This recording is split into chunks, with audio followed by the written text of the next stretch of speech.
the same. But after the end of the retreat, they found that 3 months meditators, Vipassana meditators, at least doubled, 100%, some people much more. And that allowed them to pick up the perceptual process. So that is, when you eyeball something, and there's a visual, immediately there's there's the consciousness, the knowing of it, with a feeling. A feeling tone. It's pleasant, unpleasant, or even neutral. I'll talk about neutral because it's interesting about neutral feelings. But anyway, so at that perceptual process, when there's a visible object, visible object, when there's content, consciousness is very fast. But there's a feeling tone that you can pick up. If you pick up the feeling quality there, then that's all happens. You know the feeling is pleasant, unpleasant in the story. If you don't, automatically you'll make an association of thought with that feeling, which we normally do.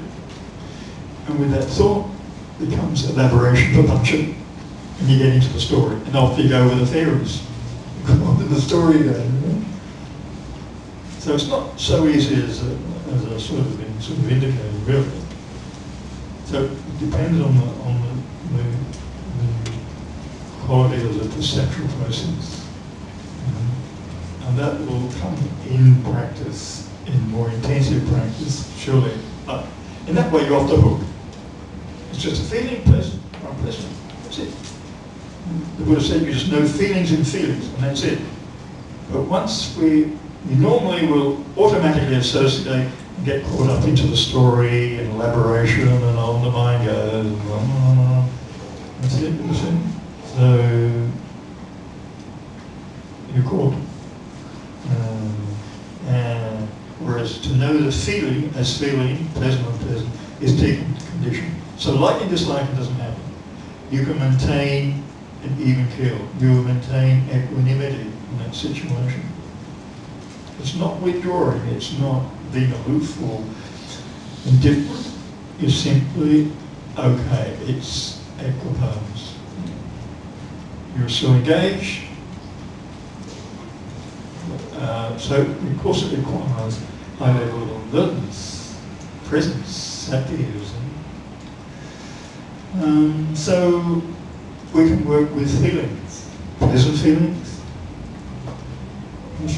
And when you get into a very subtle level, you can pick up the ending of a feeling. Normally you wouldn't be able to do that. You can pick up it before it associates. So there's pleasant feelings that we like, we pull in, and unpleasant feelings we push away. Liking, disliking, we work on the will-be conditions. Happiness, unhappiness. So we don't get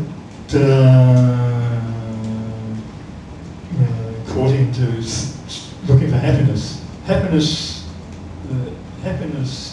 joy is one of the factors of enlightenment. As you know, joy. But it's non-sensuous joy.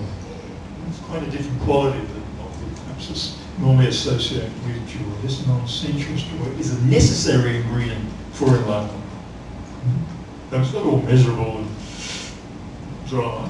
It must be joy. In fact, the Buddha, before his enlightenment session, just nose into the ascetic practices. This came to a dead end. The same happened, in India today. There are still yogis, sadhus who do this practice, and the Jains still follow the practice. Even they have a spiritual suicide, or they allow for it, that a person can get to such a pure, apparently a pure level, they won't eat anything, so to not kill the bacteria or anything like this. I think that's okay to do that, but that's an extreme. But this, So even in Europe in the Middle Ages, people were into scourging themselves and all this. So that's not of course, Buddha's middle path, but these feelings can be done any place. Perhaps not in the book, not in as much as picking out the perceptual process of feelings, but you can be, as a practice, as you get around in your everyday life, you can be observing feelings, as the same with thinking, because we're constantly caught up in associating, and because we don't, I feel that a lot of people don't, if you're not a meditator, you're not allowing the accumulations, the build-up of material, you're not allowing that, this natural clearing of that. So that builds up, and the mind can get sort of overfull with unwholesome preoccupations. So I feel that if you don't do regular meditation, however long in whatever practice, you're not clearing the mind, you're not allowing, at least if you do a daily sit, for instance, it's mental hygiene.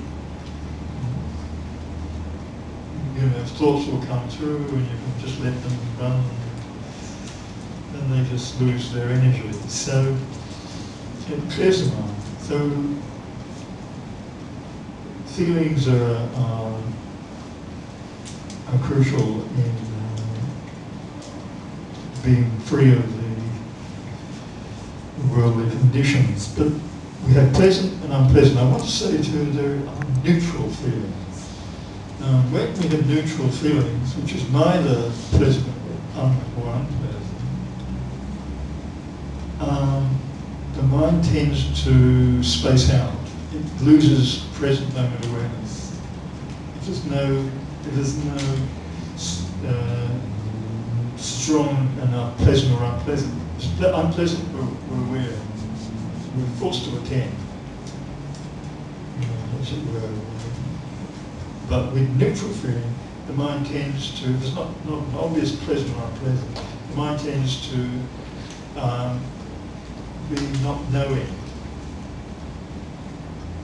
ignorant of the present moment awareness. Present moment, so it loses awareness. So it's, practice then is to be monitoring feelings throughout the day, whether they're minor feelings coming and going. It's a very simple thing. You don't need any special cushions or hall or any particular. You can just be wandering around, you can be even shopping and, just noticing particular feelings or thoughts that arise, coming and going. If you do so, you tend to become more neutral towards them. You just accept them as, and you don't take them so seriously. Where we tend to be very self-absorbed, self-obsessed, self-cherishing, and it's caught up in our thoughts and imagining. But once you start watching the thinking during the day, then you'll see that how often you just go off into a fantasy or daydream. I mean, I'm just talking to myself. I know you guys out there have deep and profound thoughts, philosophical thoughts. But when I watch, I think, rubbish, I'll just move on. So I think even it can have a bit of humour in it, if you take it yourself too seriously or you take your thinking too seriously, then you get into delusion about it. So, but if you do that, if you do a daily sit, at least you're clearing the mind. It's mental hygiene. And you can be fresh and then attentive to things come. When things come up, you can respond appropriately. You're not preoccupied with, it's like when you're going to a meeting, you do some rehearsal, what you're going to say, there's a different strategy you're going to have, and then when you arrive there, it all changes. You're sort of stuck with the script. So a lot of the time we're caught in our script, what we're going to do, how we're going to, strategy, and but when we actually get there, it's all changed. And we're sort of not. We're caught in our preparation, and rather than if you can trust yourself, you can have quite a clear mind, empty but clear, and allow yourself to respond to